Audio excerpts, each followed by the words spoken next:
성적 트라우마라든가 그런 부분에 대해서는 정말 심층적인 심리 분석과 심리치료, 상담치료가 필요하지만 파트너에 따른 심리성 요인이라든지 스트레스나 이런 것 때문에 여러 가지 심리적인 요소가 있어서 그런 부분들은 심리적인 상담으로 해결을 하기가 힘들고 실질적으로도 그렇게 효과가 심리 상담만으로는 높지 않기 때문에 보통 이제 약물 처방해드리는 경우가 많은데 약을 드시면 제일 걱정하시는 부분이 자연 발기력이 안 좋아지는 거 아니냐, 내 나이에 벌써 약을 먹어도 되느냐, 혹은 약을 먹기 시작하면 자연 발기력이 약화되고 의존성이 생겨서 계속 먹어야 되는 것 아니냐라고 하시는데 발기가 안 되면 또 걱정이 돼요. 스트레스 받고 스트레스와 걱정은 또 발기를 안 되게 만들어요. 이 악순환이기 때문에 발기부전 약을 처방해 드릴 때는 말씀을 드려요. 약을 복용해서라도 발기가 일단 잘 되게 만들면 자신감이 생기고 걱정이 없어진단 말이죠. 그러면 자연스럽게 그 어떤 악순환의 고리가 끊겨요.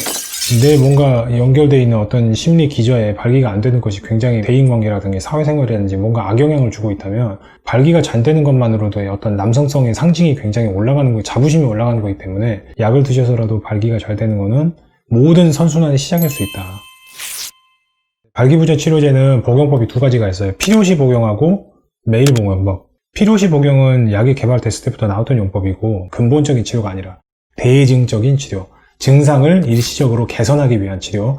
코 막히면 비충해 억제제 먹고 콧물 나면 항히스타민제 먹고 하는 것처럼 그걸 먹는다고 비염 다시 안 생기거나 감기 다시 안 생기는 거 아니거든요. 발기부전 약도 근본적으로 그래요. 약물은 원래는 혈관 확장제이기 때문에 일시적으로 효과가 있는 거지만 수개월 이상, 보통 6개월에서 1년 이상 발기부전 저용량으로 매일 드시는 용법을 하면 신경이나 근육 재생이 생기는 걸로 되어 있어요. 애초에 발기력 자체가 근본적으로 개선이 되는 거예요.